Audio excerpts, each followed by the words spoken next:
will go and defend them.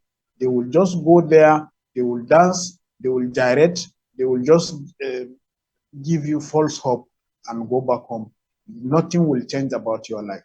That is what my belief is. I am sure, I don't believe that Labour will go on any strike. Even if they go on any strike, the result will still be fruitless. It is what the government wants that will happen, because they have effectively pocketed the leadership of the NLC. That is why you find out that most of the time, after everything, Labour leaders end up as political activists, going into political parties, and even fighting their successors from the position they are occupying, and making things difficult for everyone. They don't speak on behalf of workers. If you look at Adams Oshomole, as he is a member of this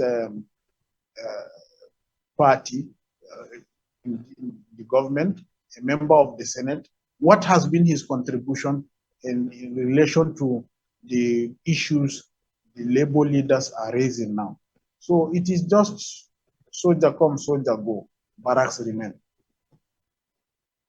Sad as that narrative may sound, let's look at what led to this place, to where we are currently, which in particular is the removal of fuel subsidy, issues around palliatives, what government intends to do across board to alleviate the suffering associated, or if you like, occasioned by the suspension of subsidy payments. Some persons have said, well, the federal government got off on the wrong foot. There should have been measures put in place already before that announcement about removal of fuel subsidy was made, and so on and so forth. But as it stands now, it will appear events have overtaken all of that. What better ways do you think the government, particularly at the federal level, can better manage this crisis as it seems to be?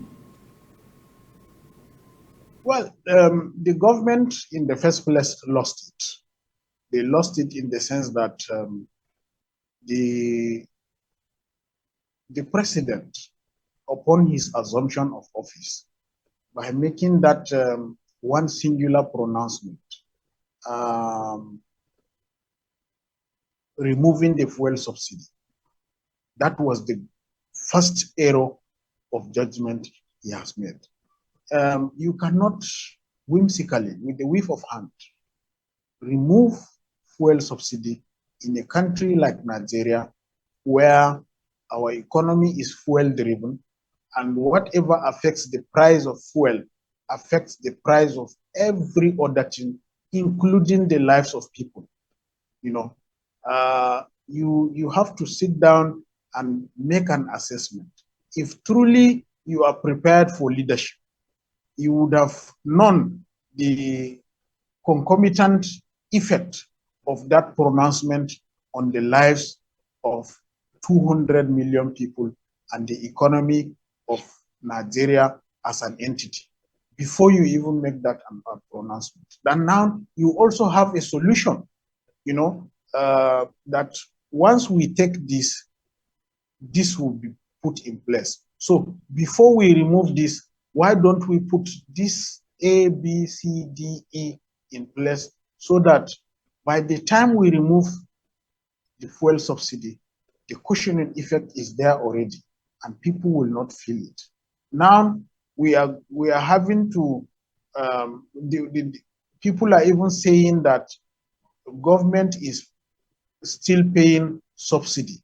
And the other time I saw, I've forgotten his name actually, he's an economist, saying that in fact subsidy was not removed, but it was reduced. So look at what the language that government is using on Nigerians, as if Nigerians are children that you play words with. And if you look at the oil industry as a whole, from where oil is being extracted to the pump, the whole thing is a scam. You go to a filling station, you pay for maybe 50 liters of fuel, and you end up with 30 liters in your tank. So that will tell you that the whole industry, from the extracting stage to the dispensing stage, is all about scam and fraud.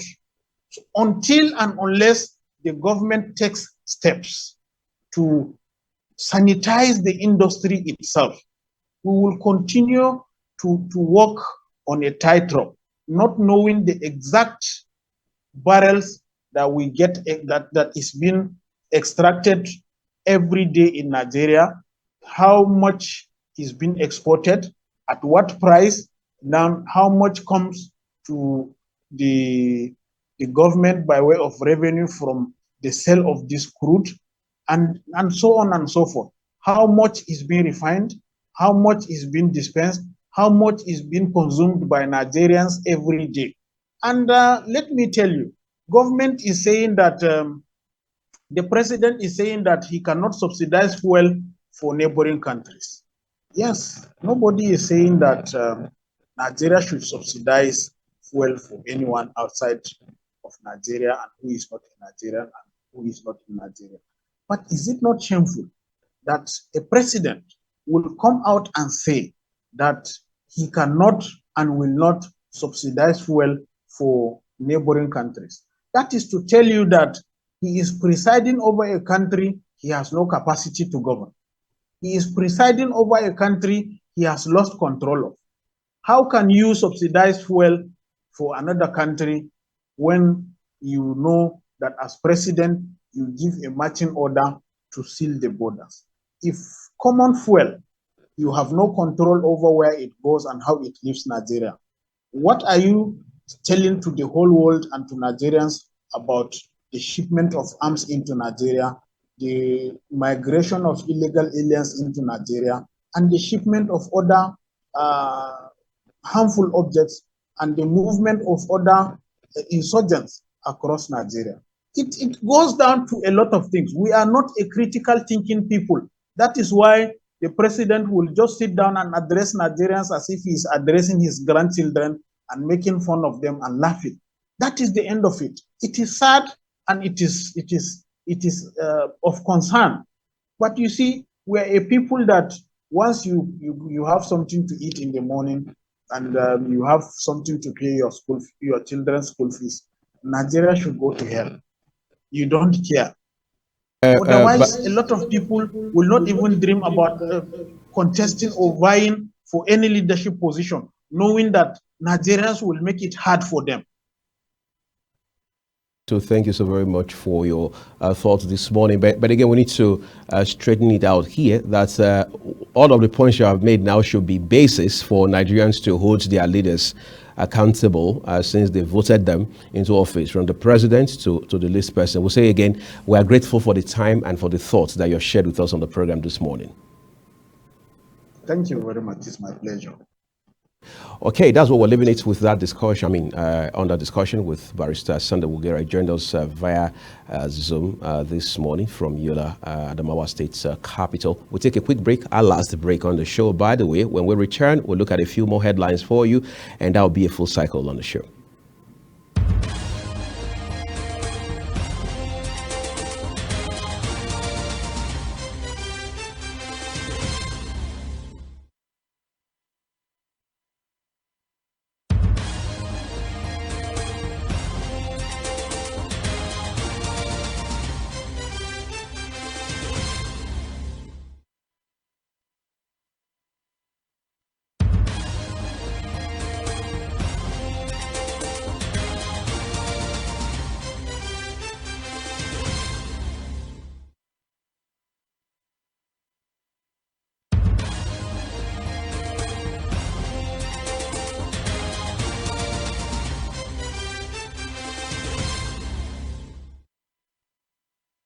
Let's take a look at a few more headlines for you this morning from the Nation newspaper. Top of the nameplates, a picture of the acting governor of the Central Bank of Nigeria on the Nation newspaper. It says Cardoso should do as CBN boss. What Cardoso should do as CBN boss by financial experts. Okay, owners of revoked 189 Abuja plots get 3 months relief. Give Nigeria new constitution. Afa Babalola urges AGF. African equities lead global stock market returns. And the big story reads, federal government steps up action against rising insecurity. President gives marching order. Ohaneze, ACF raised dust over killings, kidnapping. 544.2 billion naira COVID-19 loan debtors puts under watch. Defaulters blocked from credits. Don't tamper with nation's power assets during strike, minister warns. Government plans stress test to determine national grid capacity. Obviously, this is coming on the heels of the planned indefinite strike by the organized labor. But then we need to also look at the Sun newspaper, that is the Daily Sun for you this morning. Okay, let's see what the Daily Sun has got. It says Tinubu orders immediate rescue of abducted Zamfara female students, with one rider there. ACF demands rejigging of security strategies over students kidnapping. Atiku accuses president of misleading Nigerians through propaganda. Man, Nasima, Neka, others ask FG to avert NLC strike, urges parties to be honest with each other in negotiation. Unizik dismisses 3 staff, suspends cleric, 14 others for misconduct.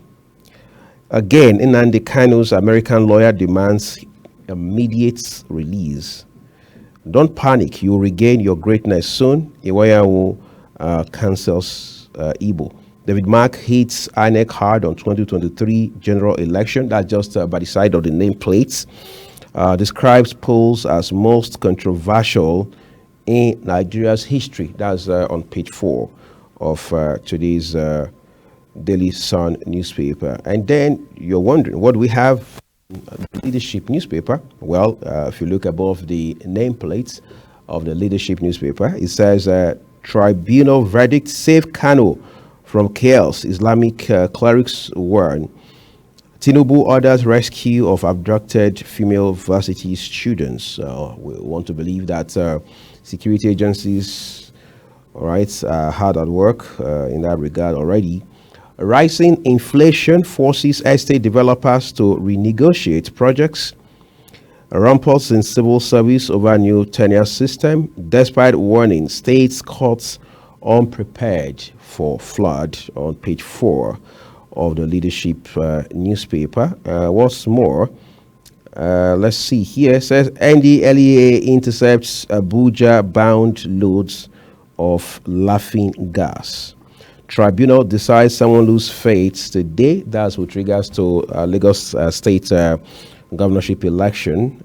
Right, 2023 flood disaster in Nigeria. Katsina, Kebbi, Lagos Plateau record 15 deaths. You see the infographics on the front page of the Leadership newspaper. Benue, Niger designates 37 centers as IDP camps. 33,983 Nigerians affected in 10 states, says NEMA. Okay, those are the stories basically from the papers for you this morning. Incidentally, this is where we're ending the show. Thank you for spending a part of your morning with us here on Global Morning. I'm Agumofegwe. Our broadcast continues.